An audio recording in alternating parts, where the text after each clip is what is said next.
Vasumati ji, please start the program. Okay. Shruti Smriti Purananam Alayam Karunalayam Namami Bhagavatpada Shankaram Lokashankaram Sadashiva Samarambham Shankaracharya Madhyamam Asmadacharya Paryantam Vande Guru Paramparam. Today is a very special day for Sringeri Shishyas because it is Vardhanti day of our revered Guru, Shri Sannidhanam Jagat Guru, Shri Vidushekara Bharati Mahaswamigal. It was on a Vaishakha Shukla Panchami that Lord Shiva decided to take avatara, chose to take avatara for the upliftment of Sanatana Dharma. It is divine coincidence that the advent of Sri Sannidhanam was also on Panchami, and that too an auspicious Naga Panchami. We offer our humble pranams at the lotus feet of Sri Mahasannidhanam and Sri Sannidhanam on this holy day.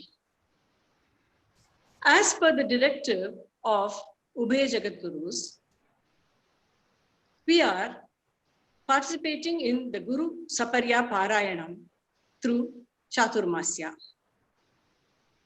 Sringeri Guru Bandhava is facilitating this program by offering audio and visual support in their YouTube channel.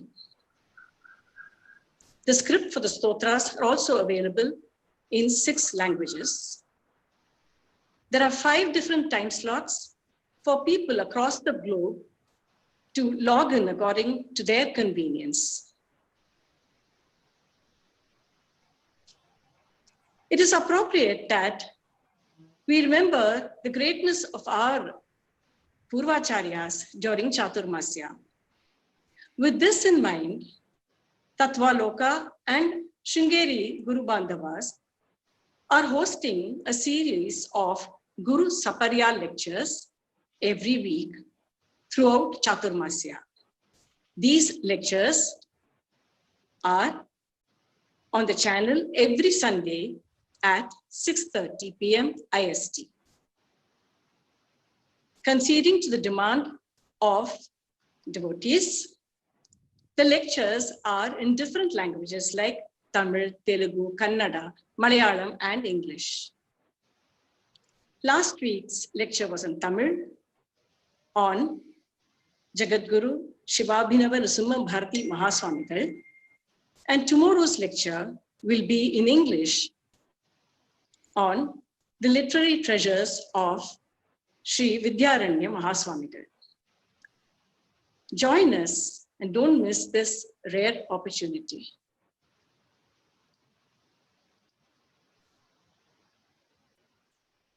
Coming to today's session, we meet on every Shukla Panchami by chanting the first session. During the first session, we chant some slokas from Guru Saparya and Shankara Ashtotram. And this is followed by a lecture on Atma Bodha by Sri Venkataraman Ji. Atma Bodha is a concise yet comprehensive work of 68 verses by Shankara Bhagavad Padacharya. Sri Venkataraman Ji, for those who have joined us in this session, Sri Venkataraman Ji is a Shishya of Sringeri Guru Parampara. He is a student of Swami Paramarthananda Ji and Mahamahopadhyaya Sri Manidravida Shastrigal. We offer our heartfelt thanks to Sri Venkataraman Ji for accepting our request and explaining and sharing his knowledge with us. For he is an advanced student of Advaita. He's pursuing his studies.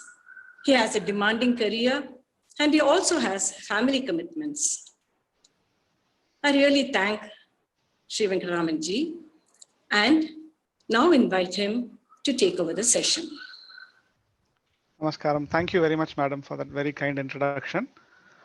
Om Shri Gurubhyo Namaha Harihi Om Sadashiva Samarambham Shankaracharya Madhyamam Asmadacharya Paryantam Vande Guru Paramparam Shruti Smriti Purananam Alayam Karunalayam Namami Bhagavatpada Shankaram Loka Shankaram Shankarupena Machittam Panki Kritamabhujyaya Kinkari Yasya Samaya Shankaracharya प्रह्लादवरदो देवो यो नृसिंहः परो हरिः नृसिंहोपासकं नित्यं तं नृसिंहगुरुं भजे श्रीसच्चिदानन्दशिवाभिनव्य नृसिंहभारत्यभिधान् यतीन्द्रान् विद्यानिधीन् मन्त्रनिधीन् सदात्मनिष्ठान् भजे मानवशम्भुरूपान् सदात्मध्याननिरतं विषयेभ्यः पराङ्मुखम् नौमि शास्त्रेषु निष्णातं चन्द्रशेखरभारतीं विवेकिनं महाप्रज्ञं धैर्यौदार्यक्षमानिधिं सदाभिनवपूर्वं तं विद्यातीर्थगुरुं भजे अज्ञानां जाह्नवीतीर्थं विद्यातीर्थं विवेकिनां सर्वेषां सुखदं तीर्थं भारतीतीर्थमाश्रये विद्याविनयसम्पन्नं वीतरागं विवेकिनं वन्दे वेदान्ततत्त्वज्ञं विदुशेखरभारतीम् ॐ Namaste. It gives me great pleasure that on this auspicious Shukla Panchami, on the Vardhanti Mahotsava Dinam of our Sannidhanam Jagadguru Srimad Vidhushekara Bharati Mahaswamihal, in the auspicious month of Chaturmasyam, occasion of Chaturmasyam, that we have the opportunity to do a little bit of Atma Vichara or self inquiry by looking at the text Atma Bodha. Now, about a month ago, on the same Shukla Panchami day, we looked at the first verse. We had done an introduction of the Atma Bodha and we had looked at the first verse. Because it has been a month, let us revise a little bit of that and then we can continue with the rest of the text. So, as I had said, the Atma Bodha is an important verse, introductory work comprising of 68 verses, and it is a good foundational starting point for a study in Advaita Vedanta. And the first verse outlines the qualifications that are necessary before commencing a study of Advaita Vedanta.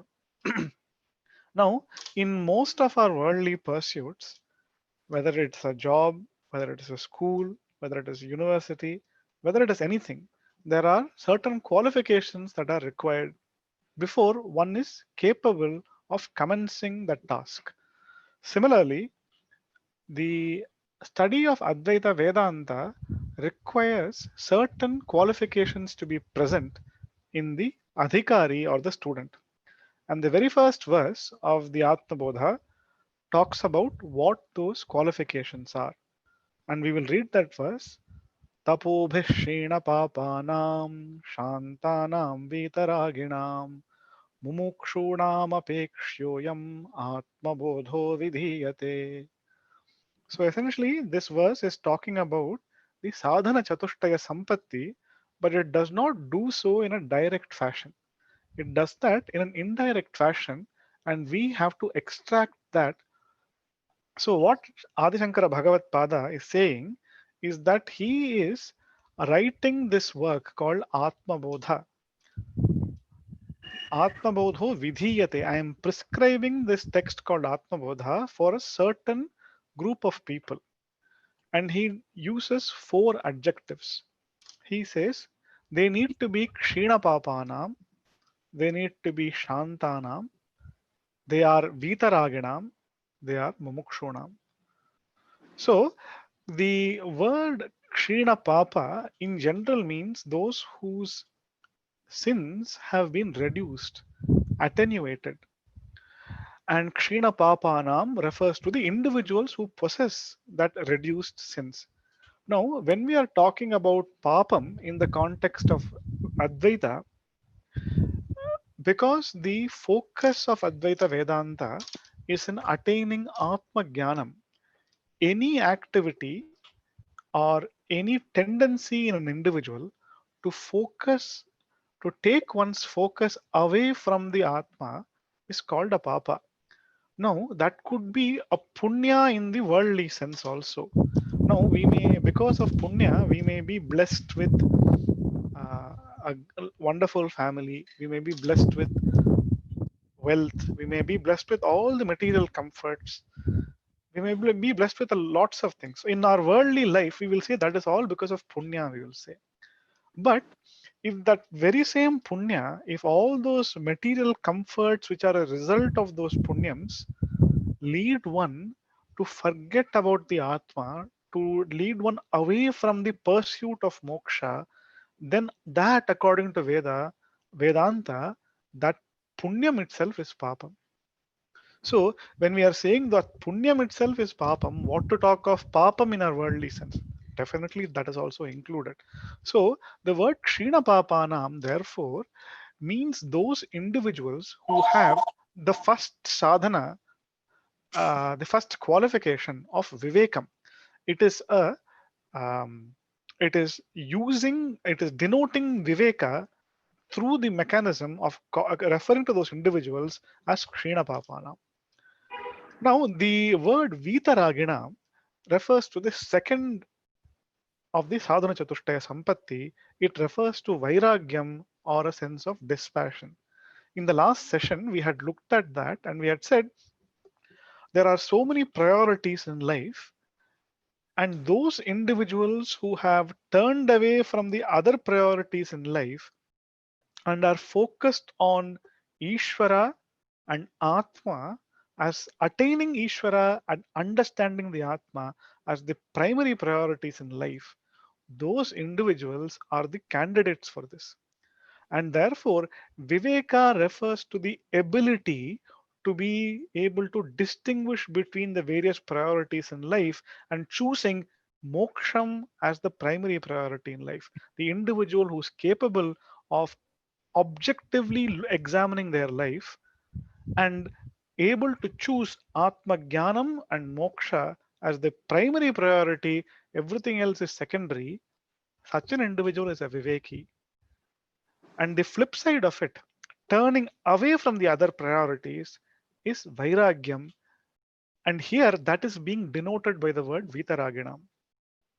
Now, apart from the intellect and the conviction towards moksha, what is also required is a stable, peaceful mind which is capable of performing jnana sadhana.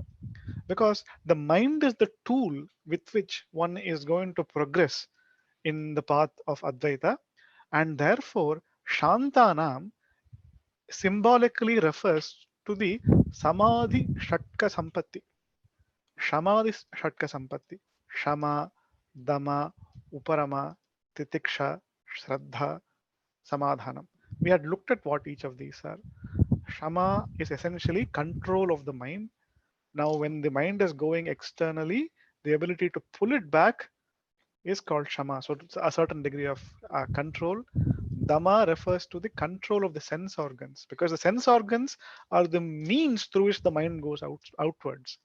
We had looked at the Kathopanishad mantram, Paranchikhani Vetranat Swayambhu Tasmat Parang Pashyati Nantaratman Kaschid Dhiraha Pratyagatmana Maikshata Avritta Chakshur Amritattvamichan.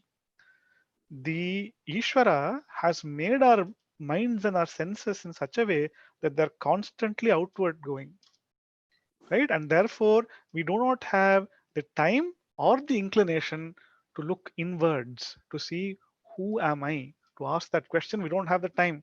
There are so many other priorities in our life, and therefore, the ability of the mind to be brought back into control and the ability to bring the senses back into control are the Shama and the Dama, the two of the six of the Shama, the Shatka Sampatti. Then there is Uparama, referring to a renunciation or um, reduction in the outward going activities and a focused towards study, right? General reduction in the karma so that one is able to focus on Atma Vichara. Now, formally, one should take sannyasam, but even if that is not possible, one can start off on inquiry if there is a certain level of uparama that is present. Then there is Shraddha. And Shraddha here does not mean faith in the sense of a blind faith, but keeping one's mind open to accept and listen to what the Acharya is telling or what the teacher is teaching us. So that even if we do not necessarily understand everything, to keep an open mind and to let it come in so that it then soaks in, and over a period of time, that truth we are able to realize by understanding it. But if we close our minds, then that truth will not even come inside. So that is what is referred to as Shraddha. Then there is Samadhanam, or a sense of equanimity. So these are the Shamadhi Shatka Sampatti that we had looked at. Again, we had done this in a little bit detail, so I'm not going to too much detail in the previous session. So I'm not going to go into too much detail right now. And then the last one that we had looked at was Mumukshunam, referring to those people who are mumukshus, who have an intense desire for liberation. So what Adi Shankara Bhagavat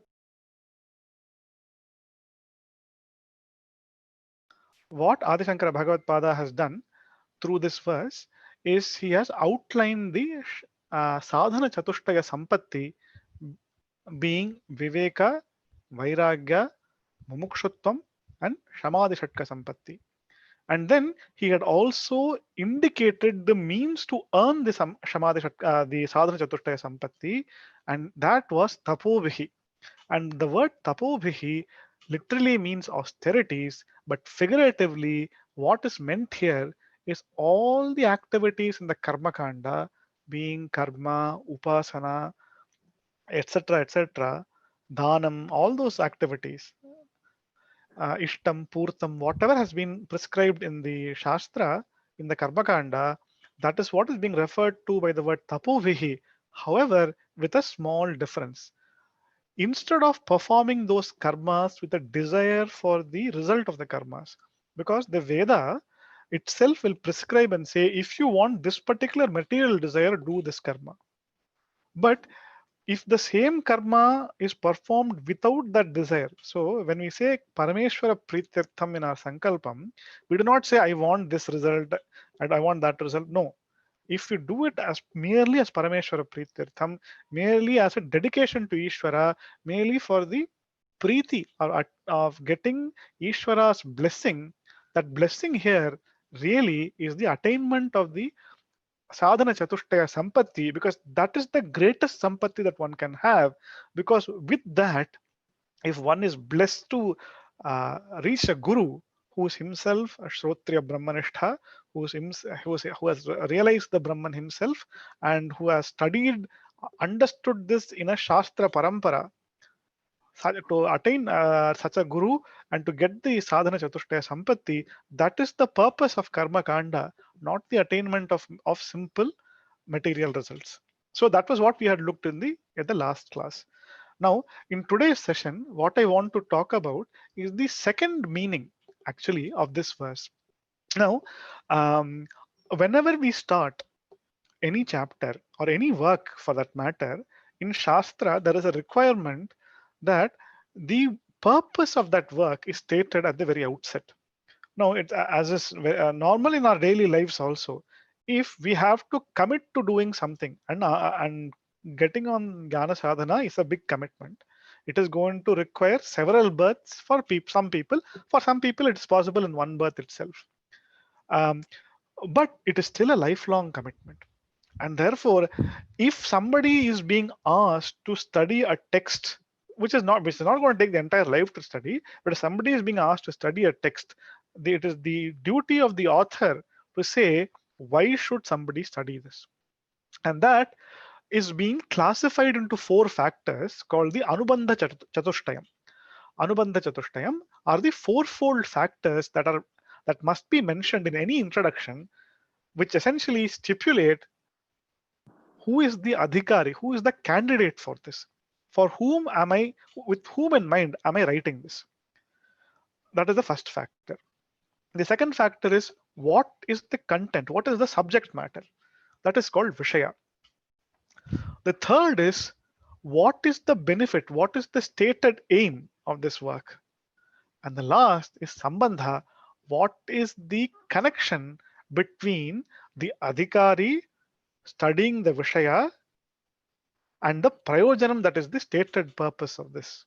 So, Adhikari, candidate, Vishaya, subject, Prayojanam, benefit, Sambandha, connection. These four things must be mentioned. So, in Shastra, it is a convention for these four to be indicated at the introduction of all topics. Now, the first verse has mentioned who the Adhikaris are. Who are those people?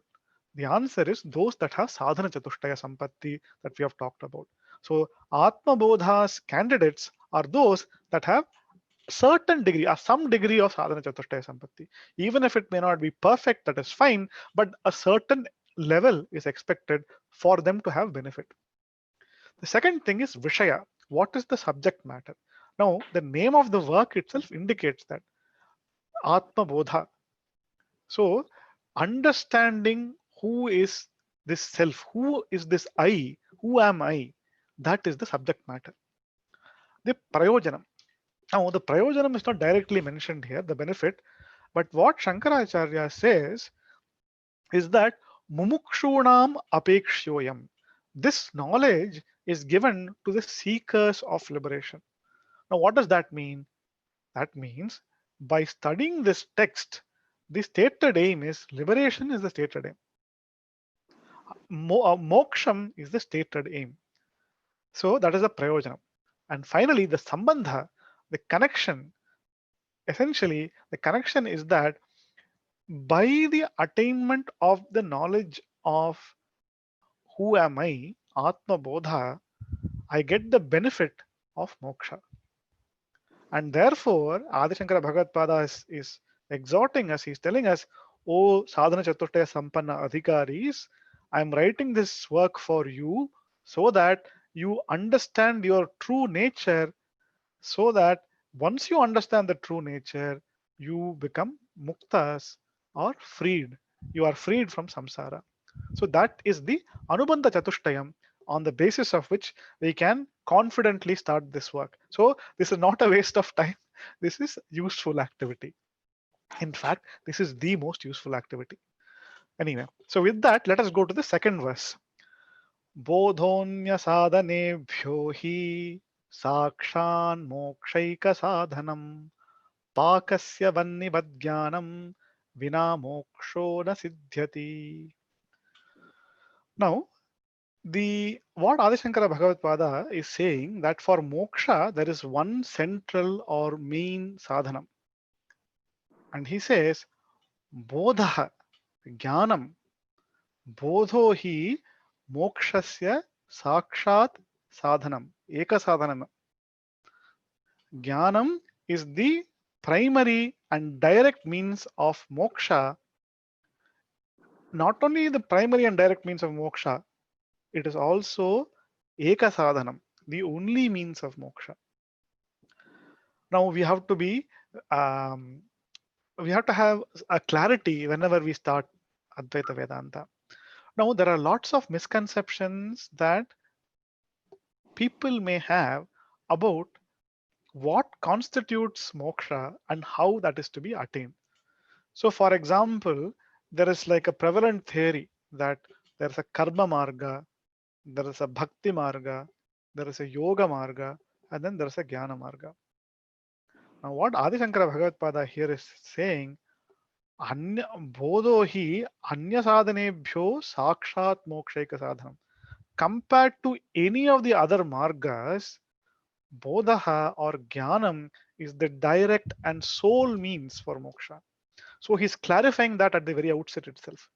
So if somebody says you have to do bhakti, if somebody else says you have to do nama sankirtanam, if somebody else says you have to do yogam, if somebody else says you have to do karma, do all that. Adi Shankara Bhagavad is not saying that they do not have utility, but we have to understand that if moksha is the aim, prior to the attainment of moksha, one thing is required. What is that? Jnana. Atma Jnanam is required, is a necessary and sufficient condition for moksha. That we have to understand. Now, if you to give you an example, now when we look at the temple, and Pujya Swami Dayananda Saraswati ji used to give this example. Now, a temple may have many entrances. So you'll have an entrance in the east, west, south, etc. But if you look at the Garbhagraham, the the central sanctum sanctorum, that Garbhagraham will have only one door. So even though there are many ways to come to the temple, that entry into the Garbhagraham, or in fact not in entry, to attain the object of why you have come to the temple, to attain Ishvara, there is only one door, that Garbhagraham door. Similarly, there are many paths to attain Sadhana Chatushtaya Sampatti, right? And Bhakti, Karma, etc., all fall under the word Tapobihi in the first verse. They are all necessary for the attainment of Sadhana Chatushtaya Sampatti, but they are not the Sakshat Sadhanam. They are not the primary and direct means for moksha.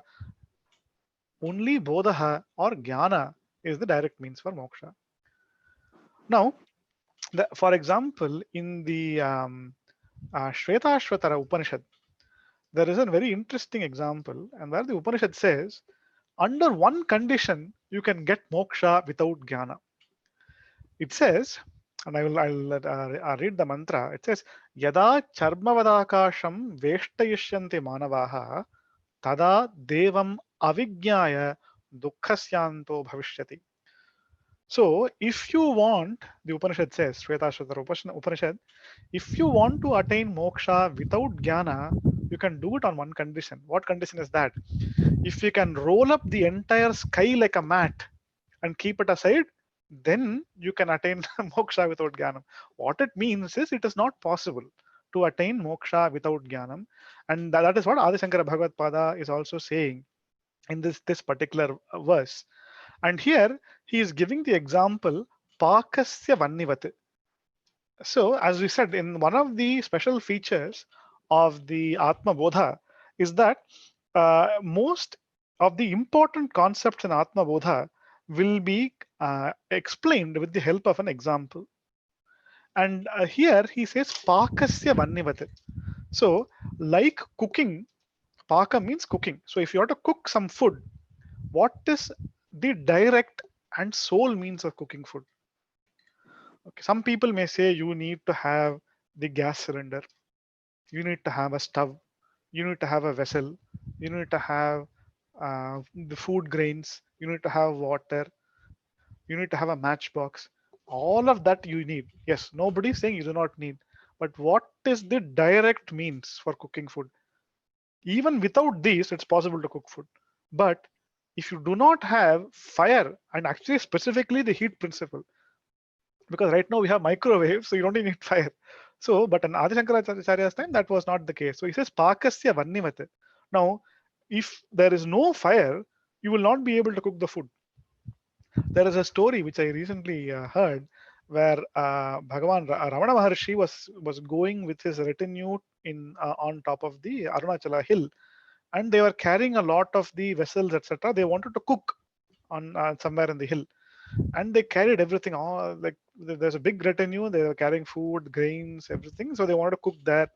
They reached that spot, and then they discovered they did not have matchbox. So Ramana Maharshi, he referred to this Atma Bodha verse because he did a translation of this work. He said, Pakasya Vannivat Jnanam Vina Mokshona Siddhyati. You have brought everything, you have forgotten to bring the matchbox because without fire, how to cook? So please go back and bring it. Bring it. So anyway, so the idea here is that the fire, just like fire is necessary and sufficient for cooking, similarly, jnanam also is necessary and sufficient for cooking. When I say sufficient, what I am assuming is that all the other factors are present. So all the sadhana chatushtayam has to be present. And then if jnanam comes, then moksha. Undoubtedly, we'll have moksha.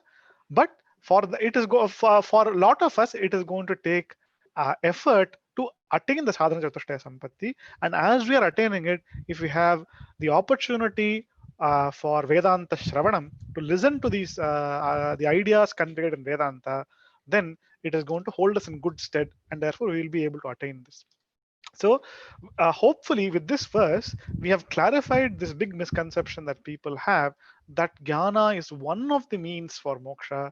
Adi Shankaracharya is saying, no, jnana is the direct and the sole means for moksha. Even if you have everything else but not jnana, you will not get moksha.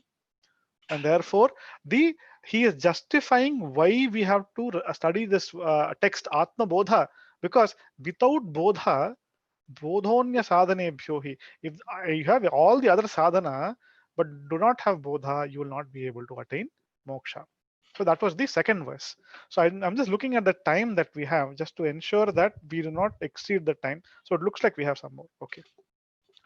So that was the second verse. Now let us look at the third verse. Avirodhitaya karma na vidyam vinivartayet vidya vidyam nihantyeva tejastimira sanghavat. Okay. Now, a question may be asked. Why are we being so insistent that jnana and only jnana is the path to moksha?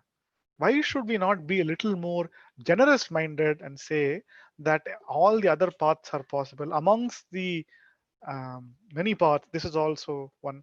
Akashat patitam toyam yatha gacchati sagaram sarvadeva namaskaraha keshavam pratigacchati. Why can't we be like that? Why can't we have an open minded approach? No, we are not. So what Shankaracharya is saying, it is not because of a sense of fanaticism. It is not because we are being narrow minded. No, it is because of a universal law. Now, in this verse, he's saying ignorance can be removed by knowledge alone. So, any avidya can be removed by vidya of that subject. That's what he's saying. Vidya avidyam nihanti. Eva. The evakara means vidya eva avidyam nihanti. It is only knowledge that can remove ignorance. So, if I have an ignorance of, say, English, now how much ever meditation I may do, will that get me the knowledge of English? No. I have to get the knowledge of English. To get the knowledge of English, I have to study English. Similarly, if the cause of moksha, if the cause of samsara is ignorance of the self, then the means to ending that samsara, ending that ignorance is jnana only, not something else. So, how many methods are there to remove ignorance of English? There is only one method, study of English. How many methods are there to remove ignorance of the self? To know the self. There's only one method to know the self. So even though you may meditate for years, just like you're not going to get knowledge of English, similarly, meditation for years in the search of the self without getting the knowledge of self through Vedanta Vichara is not going to give us the end of ignorance. So it is not fanaticism, it is not narrow mindedness, it is a fact.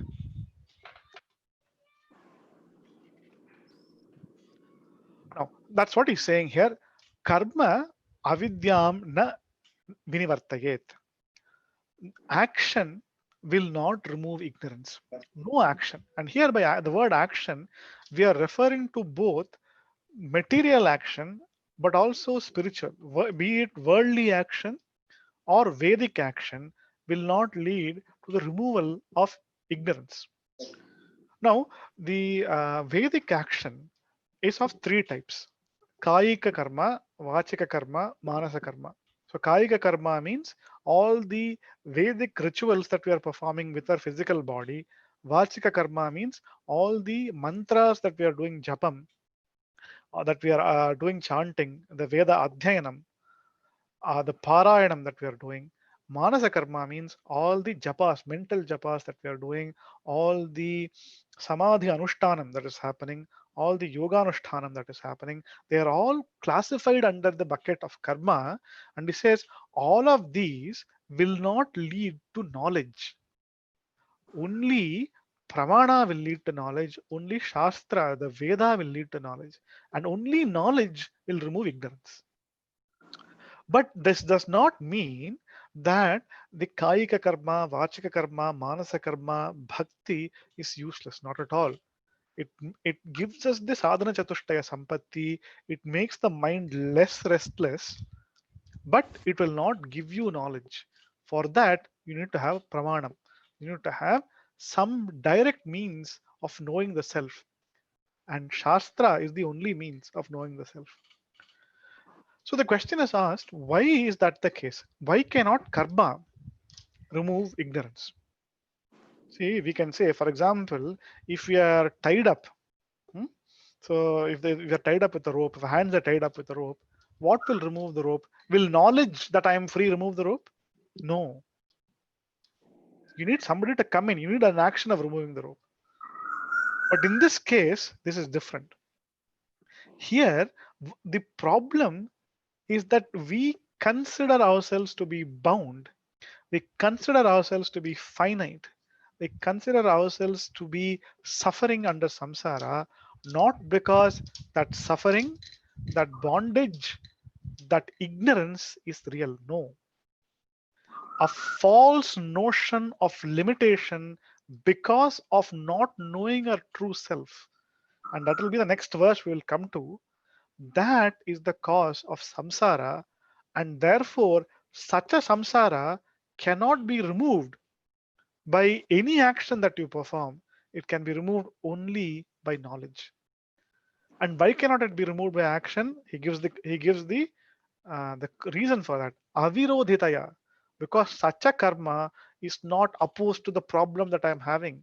My problem is not because of some physical problem that I have. My problem is because of it is a notion that I have of who I am. And a false notion cannot go by any action. It can only go through karma. So let us take a simple example. Now, if we have the ignorance, so if, for example, if somebody asks us, what time is the flight to Bangalore? Now, do you think any action is going to solve the problem for us? That ignorance for us? We do not know what time is the flight. So what is the way to know that? You have to go online or somewhere, or to call somebody up and ask what time is the flight. And then once you find that out, that knowledge is going to solve your problem. No amount of sitting in meditation is going to give you the flight details to Bangalore. Only knowledge of the flight details is going to solve that problem for you. Therefore, such an activity is not opposed to ignorance, only knowledge is opposed to ignorance. And that is what he's saying, Vidya eva avidyam nihanti. Only knowledge can destroy ignorance. And the example that he gives here is an interesting one. So he says, so suppose you are in a dark room, okay, and it is very, very dark, and you cannot see anything. There's nothing that you can see. Now, how can you solve that problem? Can you solve that problem with any action? No. The only thing that you need is to bring a lamp. So you may say bringing is an action. Now, bringing is an action, but if you were to bring a lamp, but that lamp is not on, or the flame is not on, or the electricity is not there, will the lamp light? No. Therefore, you may require action to get ready for jnana, but only jnana can remove ignorance. And similarly, the example that is giving here is that only light can remove darkness, not action. Similarly, only jnana can remove ajnana, not karma. So no amount of karma is going to help unless and until the light is brought. So that was the third verse. Now we will look at one other verse. So we had briefly talked about what is moksha. So moksha means freedom or liberation. So liberation from what? Liberation from self-ignorance and all the problems caused due to self-ignorance. So ignorance is the problem, is the root cause, and knowledge alone is the solution. So immediately some people may come and ask, how can we say knowledge is the solution? It is mere intellectual, bookish knowledge. How can intellectual knowledge be sufficient? To which we say, what do you mean by intellectual knowledge? All knowledge is intellectual only. Knowledge does not occur somewhere else. It occurs in the mind. It occurs in the intellect. It is knowledge that rises in the intellect.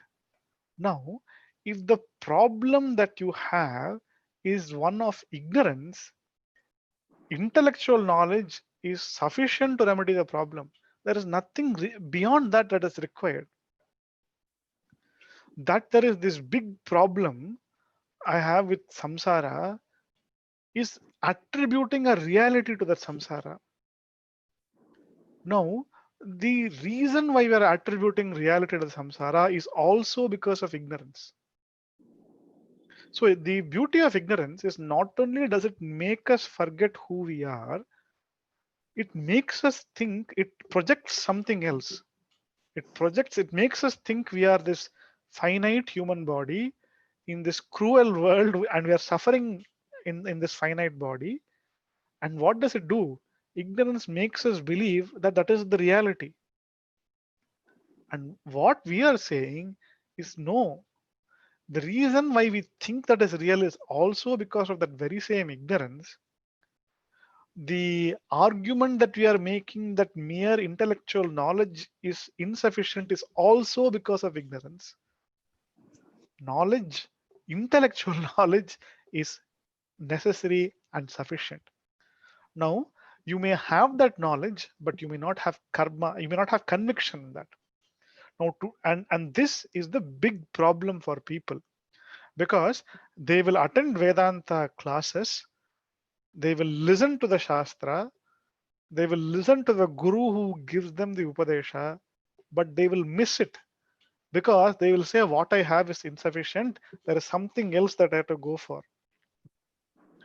And that is why we say we need to have the sadhana chatushtaya sampatti in of the first verse. That sadhana chatushtaya sampatti will give you conviction that ignorance is unreal.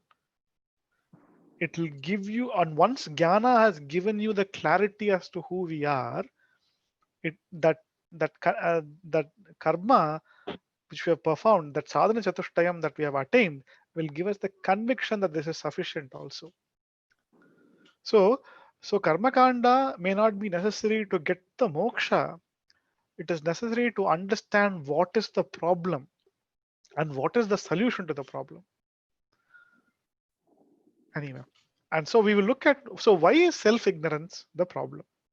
And that is the subject matter of the next verse. Parichinna iva jnanat tannashe sati kevalaha swayam prakashate hyatma megha payem shumaniva.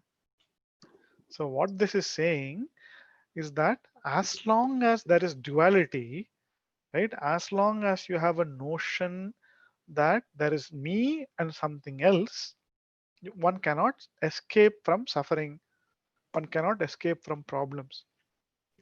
As the Brihadaranyaka Upanishad says, Dvitiyadvai bhayam bhavati. It is because of one has the notion of something else, one has the notion that there exists duality, fear, bhayam bhavati. So that at the physical and the emotional levels, the problems cannot be overcome as long as there is duality. And what does the duality do? Not, it makes us think there is something that is different from us. And the necessary consequence of that is that it makes us feel that we are limited. What it says, I am only a finite entity in this creation. What do I know? There are so many things out there which are threats to me. I am this little finite thing here, and that is why I need to be rescued. And all my activities, everything that I do in my life, is to get that sense of security because of my conviction that I am a finite entity. I am parichinna. Parichinna means I am finite. So why do we think we are finite? Now, the first thing that we notice about ourselves is this physical body. So we have this notion of I in the contours of this body. That is why we say I am tall, I am thin, I'm fat, I'm dark, I'm fair, all those things. Similarly, I have a sense of I in the mind. So I am happy, I am sad, I am angry.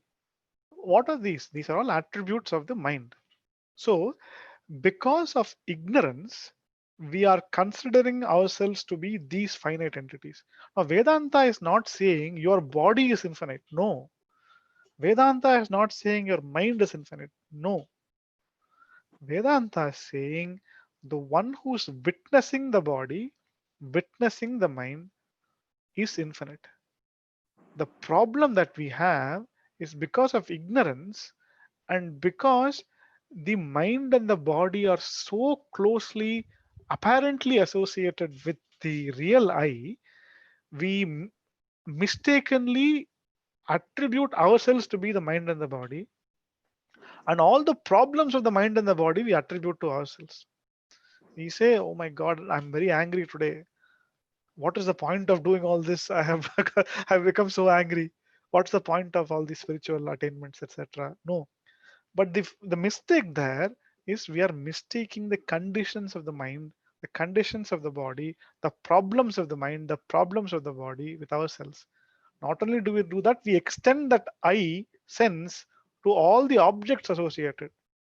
My family, my father, my wife, my children, my mother, my work, my house, my car, all these things by association that we have done. Why do we not feel the same pinch when something happens to our neighbor? But if the same thing happens to us or what who we consider us, that sense of tapam, that sense of pain is so acute. Why is that? Because we have divided this world into I, mine, and them, and that. And this is the basic problem. The problem is we have taken a finite entity to be ourselves, and because that entity is finite, that entity will have problems. Advaita Vedanta will not say that once you get moksha, you will there will be no physical discomfort, that the mind will not suffer, that there will not be prarabdha problems or problems associated with the mind and the body. Definitely there will be problems. True wisdom lies in being able to separate that I from all those other entities that are not I. And that is what here it is being said. Here it says, Parichinna iva agyanat. Agyanat parichinna iva. That iva is $1,000,000 iva. What it is saying is, because of ignorance, we consider ourselves to be parichinnam, limited, as though. So the word iva means as though. And because of that ignorance, all the problems of samsara come. And when that is destroyed, tannashe sati kevalaha. All that exists is consciousness alone. It's you alone that exists, not anything else. That is what Vedanta is saying. Now, that is a mind boggling concept. How can you say that nothing else exists apart from you? Because here Swami Paramarthananda says the journey from samsara to moksha is the journey from the notion I am alone to I alone am. So samsara is I am alone, I am small. Moksha is I am all there is. So that is the journey. So anyway, we'll come to it. So if you look at the dream, right, when we are dreaming, what do we see? We dream ourselves, we consider ourselves to be a king or sometimes a pauper. We have great wealth, we have ministers sitting around. There is an entire dream world that is populated. What is that? What is the dream world? Who are those ministers? Who is the dream king? All of that is you, the dreamer. You, the dreamer, have created the entire dream world. All the people that have been populated by you, the dreamer. I have done that. You have done that. Everybody has done that. Now, when we are in the dream, do we consider ourselves that this is a dream? Sometimes it may happen. We may know it's a dream, but in general, we are convinced this is real. We are convinced that the problems that the dream person is facing is real. The dream subject is facing is real. Similarly, what Vedanta is saying is when you wake up from the dream. So let me finish that, and then I'll come to similarly. When you wake up from the dream, you realize all of that is a dream. None of those people exist. The entire dream, who is that reality of the entire dream? I am conferring reality to everything there. Similarly, and why did I not know that? I had ignorance in the dream that this is a dream. I did not know that my nature is actually not the dream characters. My nature is the sleeper. Similarly, Vedanta is saying we, the jiva, do not have the knowledge, or we have the ignorance rather. We have the ignorance of our true nature as consciousness. And because of that, we have created this entire creation out of that ignorance. All that is perceived is a creation of that fundamental ignorance. It is mind-boggling when we think about it. But it says, remember, just like you woke from the dream to your waking state and you realized everything was you and you alone, similarly, at some time, you will realize your true nature. And when you wake up, you'll say, all that was simply a figment of my ignorance. It was a creation of my ignorance. All that existed, exists, will exist in all three periods of time was me and me alone.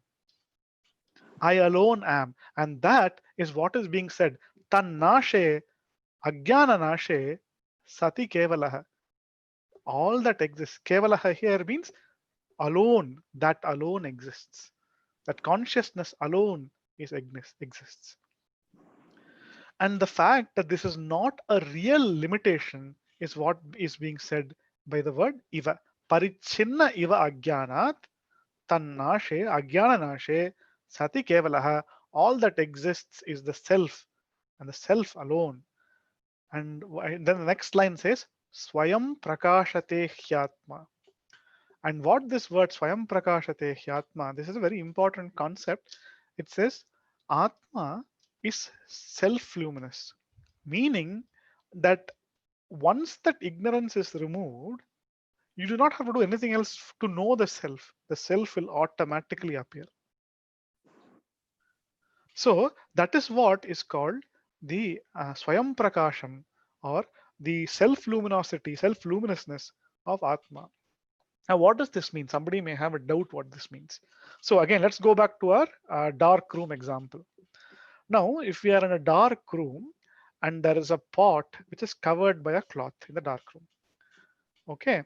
Now there is one covering of the cloth also. The pot is covered by a cloth, and then the room light is also switched off. Now, when we take the cloth off, do you see the pot? The light is still not on. We don't see the pot. Why is that? Because the pot is not automatically self-luminous. We need some other light source with which to see the pot. So we turn this light on and then we see the pot.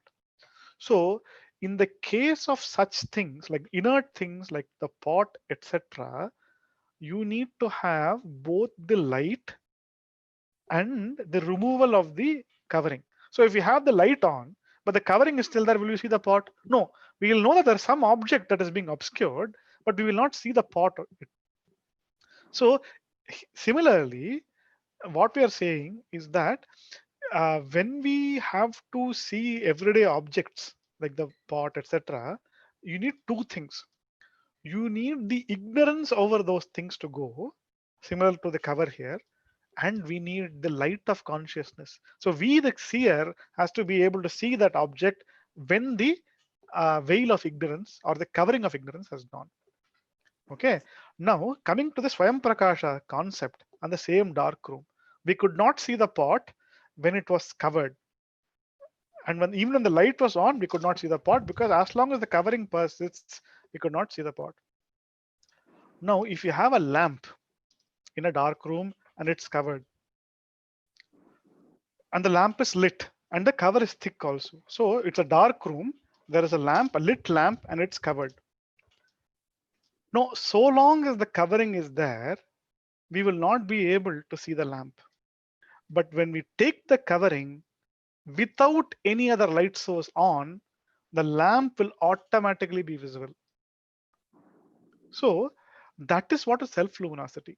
There is no expectation of another light source. We don't have to go and turn another light source for the lit lamp to be seen. As long as the lamp is lit, it is seen. Similarly, the Atma is like that self-luminous lamp. As long as the veil of covering has been removed, that is automatically, Atma is automatically self-evident. And therefore he says, Swayam Prakashate Hyatma. But he gives a different example. Instead of using the lamp in a dark room example, he gives Megha Payem Shumaniva. So just like if the sun is covered by clouds, the moment the clouds go away, the sun will automatically shine. Similarly, the moment the veil of ignorance is removed, the light of the self is automatically seen. So with that, we will conclude today's session. Purnamadav Purnamidam Purnat Purnamudachyate Purnasya Purnamadaya Purnameva Vashishyate. Om Shanti Shanti Shanti. If anyone has any questions, they are free to ask. There is no compulsion to ask questions. It's just an opportunity, that's all. Thank you, Venkataraghavanji, for elucidating the 5 shlokas in such an elaborate manner. The concepts that have been taught here are not simple, but you've made it very simple for us. The importance for pursuing knowledge, and knowledge being the only means to attain moksha. Now we'll go to the questions. They've asked, from where will we get knowledge that there is a pot there? From where will you get the knowledge there is a pot there? Pot there. See, you do not have the expectation of anything else to know the pot. So like here you're asking about, there has to be a seer in the room. Now, if there is no seer in the room, okay, you're not there in the room, okay, and the pot is covered and the light is switched off, is it possible for anyone to know? No. What is required is the seer. So you have to go to the room, the light has to be switched on, the covering of the pot has to be removed. So what if the intention of the question is to ask what happens in the absence of the seer? The answer is nothing happens in the absence of the seer, because the knowledge of the pot, that the pot exists, can only be had if I am there to see it. Without me, I'm not saying the pot will not exist. Without me there, without the light of consciousness shining on that pot, I will not be able to know that the pot exists. There is one more question. Can you elaborate on ajnana and karma avirodhitvam? Yes. Okay. Now, so the if you look at ajnanam, what is the nature of ajnanam? The nature of the ajnanam is that it does not, we do not know who we are. The truly infinite nature of consciousness is obscured by ajnanam, and it makes us, and the consequence of that ajnanam is that it makes us to think that we are the mind and the body. So that is the first thing. The second thing is that because of that confusion of who we are and the misattribution of ourselves as the mind and the body, it makes us think we are finite. It makes us think that that finitude is a reality.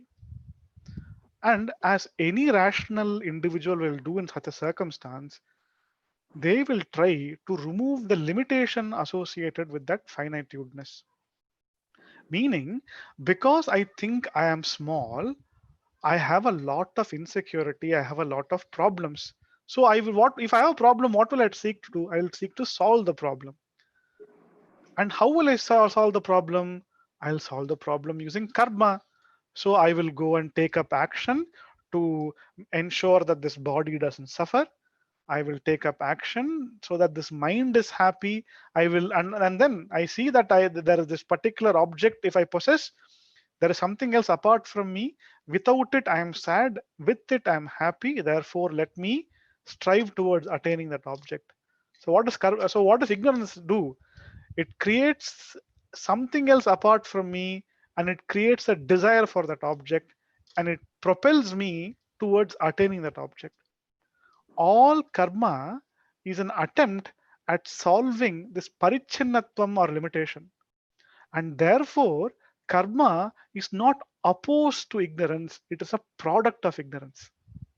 And therefore, expecting such a product of ignorance to remove its own root cause is an exercise in futility. Because that karma has come because of ignorance. So, how will that karma solve ignorance? There is one more question. Will there be a prior knowledge of the existence of the pot? Well, it depends on what circumstances there are actually. I mean, if you know that there was a pot before, there'll be prior knowledge. If you did not know, there will not be. I do not understand the basis of the question. So if there is a little more elaboration, perhaps I can do that.